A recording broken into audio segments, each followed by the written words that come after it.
नमस्कार, बहुत बहुत स्वागत आप सभी का। आप देख रहे हैं खबर दोपहर और आपके साथ मैं हूं राजेंद्र देव। हेडलाइंस के बाद अब वक्त खबरों पर विस्तार से बात करने का और शुरुआत एक बड़ी पॉलिटिकल अपडेट के साथ लखनऊ से इस वक्त हमारे पास है। समाजवादी पार्टी के 4 एमएलसी प्रत्याशियों ने नामांकन किया है। सोबरन सिंह यादव ने नामांकन नहीं किया है। सोबरन के बेटे मुकुल यादव ने नामांकन किया है। सपा से स्वामी प्रसाद मौर्य ने नामांकन किया है। शहनवाज आलम और जैस्मीन अंसारी ने भी नामांकन किया है। 4 प्रत्याशियों ने नामांकन किया है। समाजवादी पार्टी से स्वामी प्रसाद मौर्य ने नामांकन किया है। शहनवाज आलम और जैस्मीन अंसारी ने भी नामांकन किया है और शपथ ली है। देखिए, निर्वाचन अधिकारी के सामने यह भी एक परंपरा है। सोबरन यादव ने नामांकन नहीं किया है।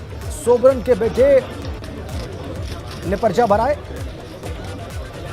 पहले सोबरन सिंह यादव के नाम की चर्चा थी, लेकिन उनके बेटे ने उम्मीदवारी यहां पर की है। मुकुल यादव ने सपा प्रत्याशी के तौर पर, शहनवाज आलम सपा प्रत्याशी के तौर पर नामांकन भरने पहुंचे। ऐसे ही जैस्मीन अंसारी और स्वामी प्रसाद मौर्य ने सपा प्रत्याशी, सपा उम्मीदवार के तौर पर विधान परिषद चुनाव के लिए पर्चा दाखिल किया है, नामांकन भरा है। ये बड़ी पॉलिटिकल अपडेट। सपा के 4 प्रत्याशियों ने अपना नामांकन दाखिल किया है निर्वाचन अधिकारी के सामने। 4 सीटें विधान परिषद में समाजवादी पार्टी को जो वर्तमान स्थिति है, वर्तमान समीकरण, उसमें आसानी से मिल सकती हैं और ये 4 उम्मीदवारों ने पर्चा भर दिया है। और एक बड़ी खबर है, यूपी एमएलसी चुनाव से जुड़ी बहुत बड़ी खबर। बीजेपी ने एमएलसी उम्मीदवारों के नाम की घोषणा की है। यूपी से 9 एमएलसी उम्मीदवारों के नाम घोषित किए गए हैं। केशव प्रसाद मौर्य, भूपेंद्र चौधरी, दयाशंकर मिश्रा का नाम है इसमें। ऐसे ही जेपीएस राठौर, नरेंद्र कश्यप और जसवंत सैनी का भी नाम है। दानिश आजाद, बीएल दोहरे और मुकेश शर्मा भी बीजेपी के द्वारा उम्मीदवार बनाए गए हैं। ये बड़ी खबर, ये बड़ी अपडेट। इस वक्त बीजेपी ने 9 उम्मीदवार घोषित किए हैं। 7 उम्मीदवार बिल्कुल स्पष्ट थे पहले से और उनके बारे में लगातार एबीपी गंगा आपको बता रहा था। 2 और उम्मीदवार घोषित किए गए, बीएल दोहरे और मुकेश शर्मा। और इसके पीछे एक रणनीति पार्टी की जो स्पष्ट समझ में आ रही है। 9 एमएलसी उम्मीदवारों के नाम उत्तर प्रदेश भाजपा ने घोषित कर दिए हैं विधान परिषद चुनाव के लिए और ये 9 उम्मीदवार एक साथ नामांकन करेंगे कल। बीजेपी ने एमएलसी उम्मीदवारों की घोषणा की।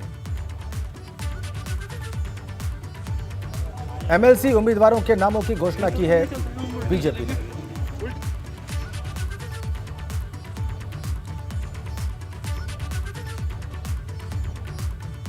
नाम और चेहरे इस वक्त आपकी स्क्रीन पर इन 9 उम्मीदवारों के। केशव प्रसाद मौर्य, भूपेंद्र चौधरी, जेपीएस राठौर, इसके अलावा नरेंद्र कश्यप, जसवंत सैनी, दानिश आजाद, ये सारे मंत्री हैं और केशव प्रसाद मौर्य उप मुख्यमंत्री हैं। ऐसे ही दयाशंकर मिश्र दयालु मंत्री हैं उत्तर प्रदेश सरकार में। बीएल दौरे पूर्व विधायक कन्नौज से। मुकेश शर्मा भारतीय जनता पार्टी के नेता हैं और करीबी बताए जाते हैं रक्षा मंत्री और सांसद लखनऊ के राजनाथ सिंह के। ये 9 उम्मीदवार बीजेपी के द्वारा घोषित हैं। अगली बड़ी खबर रामपुर से है। भाजपा नेताओं के गांव में घुसने पर रोक लग गई है। जी हां, उपचुनाव में भाजपा प्रत्याशी के विरोध में पोस्टर लगे हैं। बड़ी खबर, शिव मंदिर की दीवार पर बुलडोजर चलने से नाराज हैं लोग। भाजपा नेताओं से नाराज हैं बांस नगली गांव के लोग।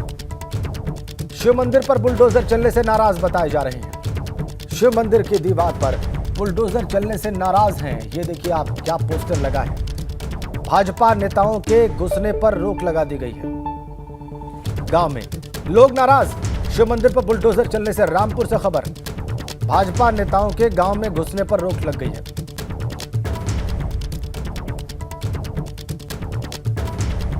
और आइए अब देखते हैं उप मुख्यमंत्री ब्रजेश पाठक। कर दिया है।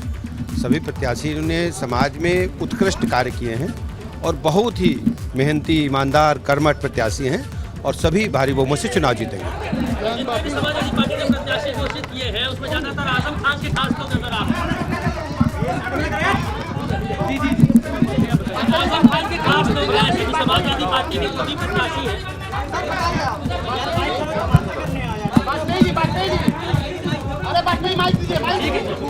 अरे सर, लोकसभा उपचुनाव हो या फिर एमएलसी चुनाव हो, समाजवादी पार्टी में हर जगह आजम खान के करीबी लोग नजर आ रहे हैं। समाजवादी पार्टी अपने बुने हुए जाल में स्वयं फंस गई।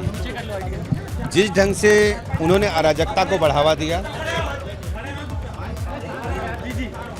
इसके साथ ही साथ बैड एलिमेंट्स को साथ लेकर के चले तो उत्तर प्रदेश के सभी चुनाव में जनता ने उन्हें नकार दिया है।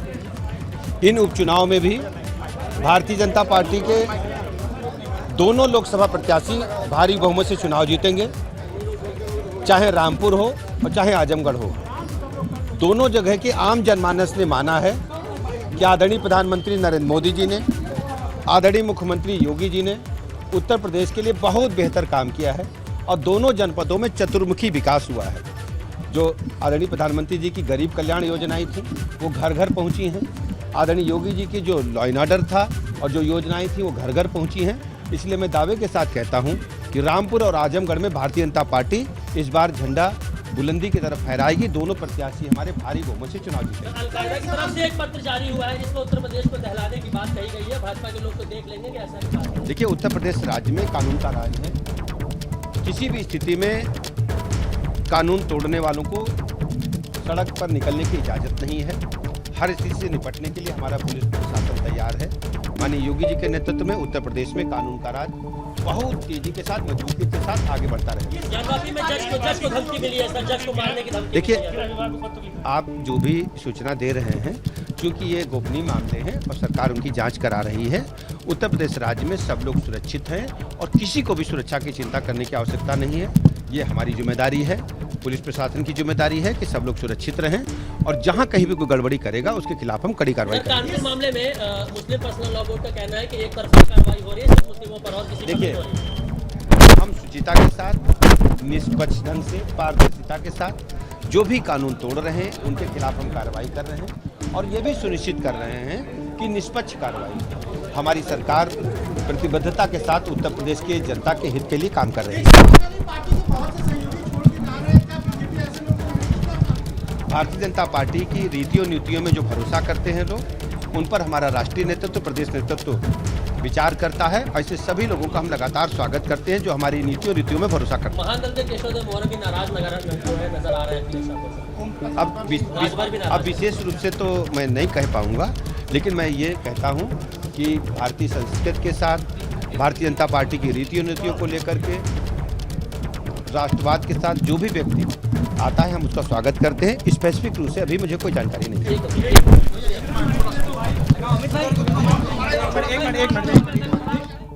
उप मुख्यमंत्री ब्रजेश पाठक कह रहे हैं कि भारतीय जनता पार्टी के उम्मीदवार भारी बहुमत से जीतेंगे, चाहे वो विधान परिषद के चुनाव हो या लोकसभा के उपचुनाव हो। समाजवादी पार्टी को जनता ने नकार दिया है, यह भी उनका बयान है। और रामपुर और आजमगढ़ में भाजपा की प्रचंड विजय होगी, ये भी उनका कहना है। इसका कारण भी उन्होंने बताया कि गरीब कल्याण की जो योजनाएं हैं, प्रधानमंत्री जी की जो नीतियां हैं, उससे आखिरी आदमी, गरीब आदमी लाभान्वित हुआ है और इसीलिए ये विजय सुनिश्चित है उपचुनाव में।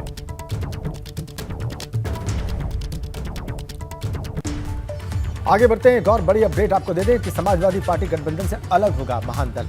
महान दल के अध्यक्ष केशव मौर्य ने फैसला लिया है, सपा गठबंधन से अलग होने का फैसला लिया है। एमएलसी की सीट न मिलने से नाराज हैं केशव मौर्य। विधानसभा चुनाव में महान दल को 2 सीटें मिली थी। सपा गठबंधन के तौर पर महान दल को 2 सीटें मिली थी। फर्रुखाबाद सदर और बदायूं की बिल्ली सीट मिली थी। ये दोनों सीटें हार गई थी महान दल। सपा के सिंबल पर महान दल के 2 प्रत्याशी भी चुनाव लड़े थे, लेकिन अब एमएलसी का उम्मीदवार न बनाए जाने पर नाराज बताए जा रहे हैं केशव मौर्य। समाजवादी पार्टी गठबंधन में गहरी दरार पड़ती हुई नजर आ रही है।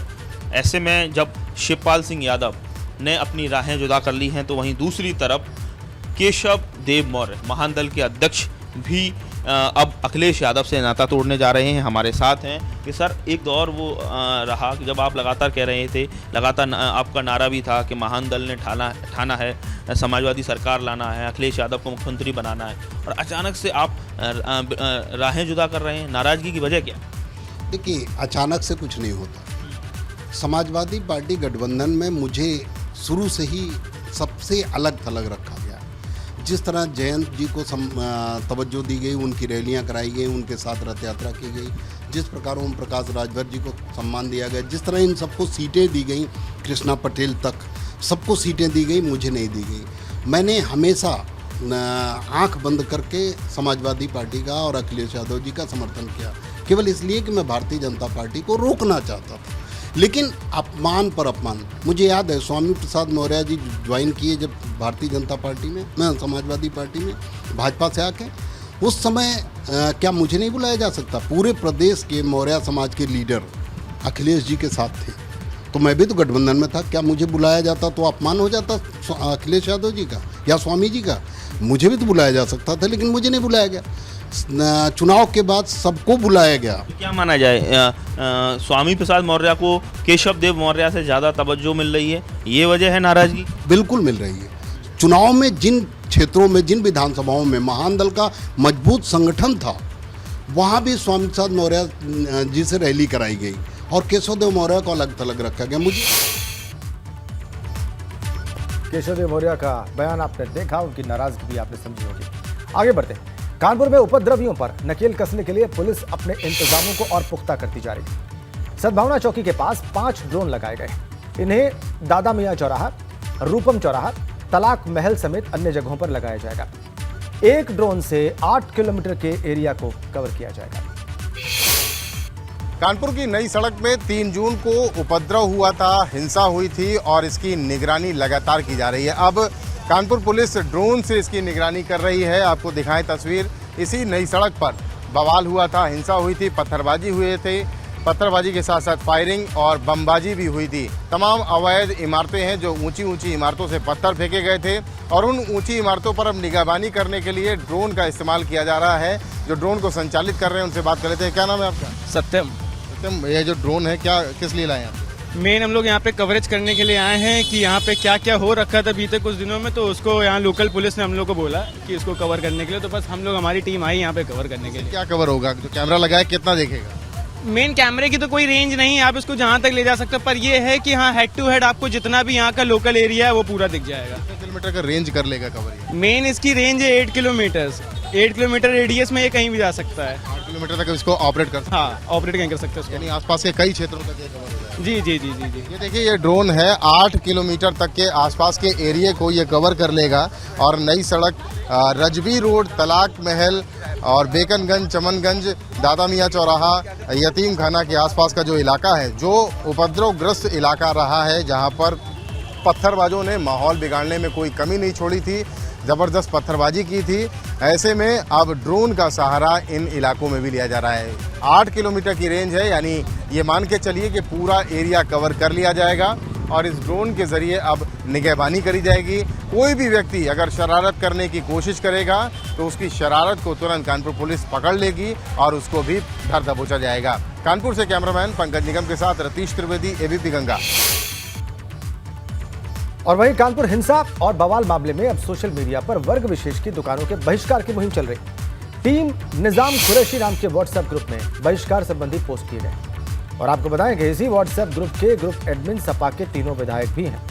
ग्रुप में 2 वर्गों में ईर्ष्या फैलाने वाली पोस्ट की भरमार है। सपा के नगर अध्यक्ष डॉक्टर इमरान भी ग्रुप एडमिन है, हालांकि बाद में विधायक ग्रुप लेफ्ट कर गए। सपा जिला अध्यक्ष डॉक्टर इमरान भी इस ग्रुप से बाहर आ गए।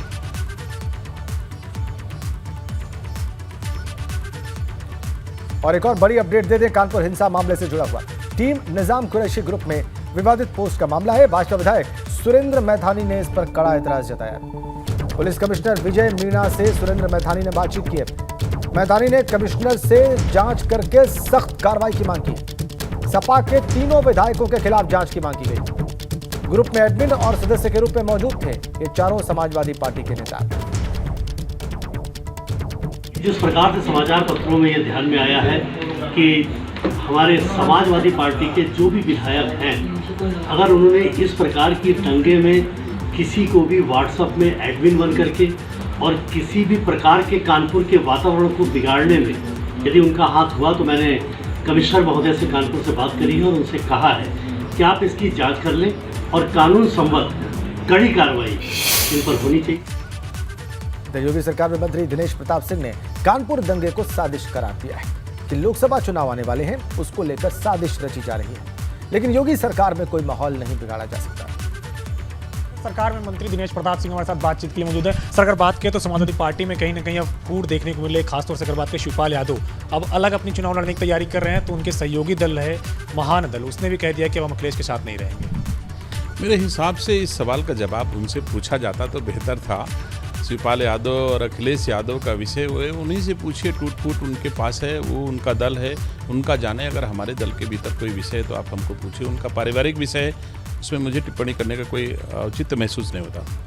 सर अगर देखिए तो जिस तरीके से आज एमएलसी चुनाव की लिस्ट आई है, खासतौर से अगर बात करें तो 9 लोगों को एमएलसी का उम्मीदवार बनाया गया है, 7 मंत्री हैं, उसमें 2 अन्य लोगों को बनाया गया है। पार्टी के तमाम सारे कार्यकर्ताओं को भी मौका दिया गया है। तो निश्चित तौर से भारतीय जनता पार्टी अगर कार्यकर्ताओं को सम्मान ना दी होती तो भारतीय जनता पार्टी इतनी ऊंचाइयों पर ना होती। भारतीय जनता पार्टी के कार्यकर्ता तो हमारे आदरणीय प्रधानमंत्री जी भी रहे हैं, आदरणीय रक्षा मंत्री राजनाथ सिंह, गृह मंत्री अमित शाह जी, सारे पार्टी के छोटे छोटे कार्यकर्ताओं से उठ करके यहाँ तक आज पहुँचे। तो निश्चित तौर से पार्टी हमारी भारतीय जनता पार्टी कार्यकर्ता बेस पार्टी है, कार्यकर्ताओं को सम्मान देती आई है, कार्यकर्ताओं में कोई भ्रम नहीं है और इसीलिए कार्यकर्ता अनुशासित सिपाही के रूप में भारतीय जनता पार्टी को मजबूत करने में अपना तन मन धन सदैव अर्पित रखता है। सर कानपुर में जिस तरीके से दंगे हुए हैं उसके बाद अब जब ये कहा जा रहा है कि जो लोग इस दंगे में शामिल रहे हैं उनके संपत्ति पर बुलडोजर चलाया जाएगा, इसको लेकर कई मुस्लिम नेता सामने आ रहे हैं कि हम कफन बांध कर आगे आएंगे अगर बुलडोजर चला तो। देखिए, हम मुस्लिम नेता के विषय पर बात नहीं करना चाहते हैं, ना हिंदू ना मुस्लिम। जो भी अपराधी है उसके खिलाफ योगी सरकार कार्रवाई कर रही है, उसके खिलाफ कार्रवाई करेगी। योगी सरकार धर्म के आधार पर न कभी कोई कार्रवाई करी है और न कभी करेगी। अपराध के आधार पर हमारी सरकार कार्रवाई करती है और अपराध के आधार पर हमारी सरकार कार्रवाई करेगा। जो भी अपराधी होगा उसके खिलाफ कड़ी कार्रवाई करेगी और ऐसी कार्रवाई करेगी जिससे अपराधी की कमर टूट जाए और दोबारा अपराध करने का साहस न कर सके। ये क्षमता हमारे उत्तर प्रदेश के यशस्वी मुख्यमंत्री में है और वो होगा, इसमें कोई दो राय नहीं। अखिलेश यादव इंटेलिजेंस पर सवाल खड़ा कर रहे हैं कि इंटेलिजेंस पूरी तरीके से फेलियर हो गया था कि राष्ट्रपति, प्रधानमंत्री, मुख्यमंत्री तीनों शहर में, इसके बाद भी दंगा हो गया। नहीं, तो ये कोई ऐसा नहीं, इंटेलिजेंस इसमें इंटेलिजेंस इतनी फास्ट थी तभी तो कार्रवाई हो रही है। इंटेलिजेंस का मतलब ये नहीं हुआ कि कोई अपने दरवाजे पर ईंटा पत्थर फेंक रहा है तो वो उसी समय उसको रोक ले। उनको जानकारी जैसे हुई वैसे वो कार्रवाई कर रही है। हमारी सरकार पूरी तरह से इंटेलिजेंट है और वो कार्रवाई करेगी। जो भी हमारे कानून को तोड़ेगा उसके खिलाफ कार्रवाई होगी। एक आखिरी सवाल, अलकायदा ने धमकी दी है कि उत्तर प्रदेश में भी वो कई सारे हमले करेगी और अन्य भी कई प्रदेश हैं जहां पे वो हमले करने की चेतावनी दे रही है। मैंने पहले ही अपने साथियों से, खासतौर से मीडिया के लोगों से कहा है कि ऐसे अफवाहों पर ज़्यादा ध्यान ना दिया जाए और ऐसी खबरें ज़्यादा प्रसारित ना की जाएं। अलकायदा हो चाहे कोई भी संगठन हो, ऐसी चिट्ठियां, ऐसी खबरें, ऐसी धमकियां देश में पहले भी लोग देते रहे हैं, लेकिन जब से मोदी जी की सरकार है तब से भारत में अमन चैन कायम है। ऐसे असामाजिक तत्वों का भारत में कोई स्थान नहीं है मोदी जी, योगी जी के रहते हुए, और ना कोई कुछ कर पाएगा। लेकिन इनका नाम लेना और इनको प्रसारित करना अपने आप में उचित नहीं होगा, ऐसा मैं राय अपने मीडिया के साथियों को सुझाव देना चाहता हूं। शुक्रिया हमसे बातचीत करने के लिए। कैमरा विपिन के साथ अविनाश तिवारी, वीपी गंगा। और इधर भाजपा के राष्ट्रीय अध्यक्ष जेपी नड्डा और मुख्यमंत्री योगी आदित्यनाथ भाजपा के क्षेत्रीय कार्यालय का लोकार्पण 10 जून को करेंगे। ये 5 मंजिला कार्यालय सभी तकनीकी सुविधाओं से लैस होगा। कार्यालय के भवन में लिफ्ट की सुविधा भी है और इस अवसर पर गरीब कल्याण मेले का भी आयोजन किया गया है जो प्रदेश भर में होगा। लोकार्पण के कार्यक्रम में भाजपा गोरखपुर क्षेत्र के सभी 12 जिलों के पदाधिकारी भी सम्मानित होंगे। आखिरकार वो दिन भी आ गया जब लंबे समय से भाजपा गोरखपुर क्षेत्र के कार्यालय की मांग हो रही थी और चूंकि 12 जिले आते हैं और 12 जिलों के लिए अब गोरखपुर के खोराबार के रानीडिया में अब एक भव्य जो हाईटेक कार्यालय कहा जा रहा है, यूपी का सबसे हाईटेक भाजपा का कार्यालय, वो बन गया। आपको दिखा देते हैं, 5 मंजिला ये भवन का अंदर का हिस्सा है और यहाँ पर आप देख सकते हैं हम लोग भूतल पर हैं और यहाँ कॉन्फ्रेंस हॉल के साथ ही अलग अलग कमरे बने हुए हैं और एक बड़ा कॉन्फ्रेंस हॉल बनाया गया जिसमें एक साथ 500 पदाधिकारी और कार्यकर्ता बैठ सकते हैं और इसके साथ ही जिला अध्यक्ष और क्षेत्रीय अध्यक्ष के साथ ही जिला अध्यक्ष और महानगर अध्यक्ष के लिए भी यहाँ पर रूम है। और देख सकते हैं सीसीटीवी कैमरे से जहाँ ये लैस है, उसके साथ ही आईटी के लिए एक विशेष हॉल और कक्ष की व्यवस्था की गई है जिससे कि जो सारे गोरखपुर क्षेत्र के 12 जिले हैं उनकी गतिविधियों को संचालित किया जा सके। और आपको जो दूसरा छोर है, दूसरा छोर भी आपको दिखा देते हैं और ये आप देख सकते हैं कि कितना हाईटेक ये कार्यालय है। आप इससे अंदाज़ा लगा सकते हैं। यहाँ पर देखिए जो रूम बने हुए हैं वो आप देखकर ही समझ सकते हैं कि जो नई तकनीक है, नई तकनीक के हिसाब से पूरा इस भवन को तैयार किया गया, 5 मंजिला भवन। और आगे आपको दिखा और अब सीधा सुनेंगे सपा अध्यक्ष अखिलेश यादव के साथ रखने का काम करेंगे। एक बार दोबारा सवाल हम लोग कर रहे हैं।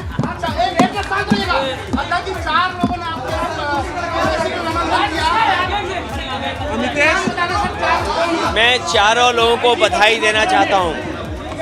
मैं स्वामी प्रसाद मौर्य जी के साथ साथ जितने भी सदस्य आज नामांकन किए, मैं उन सबको बधाई देना चाहता हूं। धन्यवाद। नॉमिनेशंस के बाद नामांकन समाजवादी पार्टी के प्रत्याशियों के होने के बाद अखिलेश यादव ने जो मीडिया से बात की, अभी आप देख रहे थे, सभी प्रत्याशियों को उन्होंने बधाई दी। देखिए, आप उनके साथ देख सकते हैं, आप स्वामी प्रसाद मौर्य नामांकन के बाद बाहर आ रहे हैं। सारे चारों प्रत्याशियों ने समाजवादी पार्टी के नामांकन दाखिल किया है। अब्दुल्ला आजम को भी आप देख सकते हैं, अब्दुल्ला आजम भी उनके साथ दिखाई दे रहे हैं। अब्दुल्ला आजम वैसे विधानसभा के सदस्य हैं और सभी को बधाई दी है। अखिलेश यादव ने बड़ी खबर, सभी अपने उम्मीदवारों को बधाई दी है। और उसके बाद आगे बढ़ते हुए अखिलेश यादव, बड़ी खबर, सभी उम्मीदवारों को बधाई दी अखिलेश यादव ने।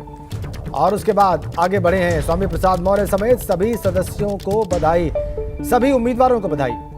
अभी निर्वाचन नहीं हुआ है, लेकिन निर्विरोध निर्वाचन माना जा रहा है, क्योंकि 13 विधान परिषद की सीटें हैं, 4 समाजवादी पार्टी के उम्मीदवार हैं, 9 उम्मीदवार भारतीय जनता पार्टी ने घोषित किए हैं। और अगर इनमें कोई विशेष परिवर्तन न हो तो फिर ये निर्विरोध निर्वाचन होगा। 4 उम्मीदवार जो समाजवादी पार्टी ने घोषित किए हैं, उन सभी को बधाई दी है अखिलेश यादव ने। अभी खबर बुलंदशहर से है, वहां पर वित्त मंत्री सुरेश कुमार खन्ना ने जिला अस्पताल में निरीक्षण किया और इस दौरान अनियमितताओं को देखते हुए मंत्री जी ने अस्पताल स्टाफ को खूब फटकार लगाई।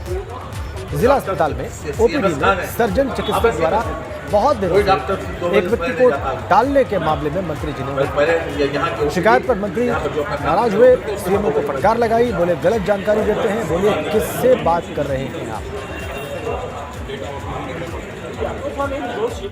पोस्टमार्टम की ड्यूटी 2 बजे गलत बोल रहे हैं आप किससे बात कर रहे हैं?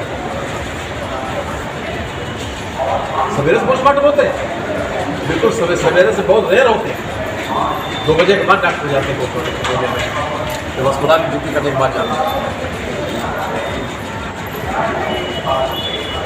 डॉक्टर साहब बुलाइए, उनको इंटरटेन करिए। And this practice should not be repeated in future. आप नोट करो सीएमएस साहब। डॉक्टर सीएमएस कहाँ गए? आप सीएमएस वही डॉक्टर 2 बजे से पहले नहीं जाता है। पहले यहाँ की ओपीडी, यहाँ पर जो अपना काम करते हैं वो करते, उसके बाद 2 बजे। इस तरीके से फटकार लगाई वित्त मंत्री सुरेश कुमार खन्ना ने, जैसा कि आपने देखा। और इसी के साथ इस बुलेटिन में फिलहाल इतना ही।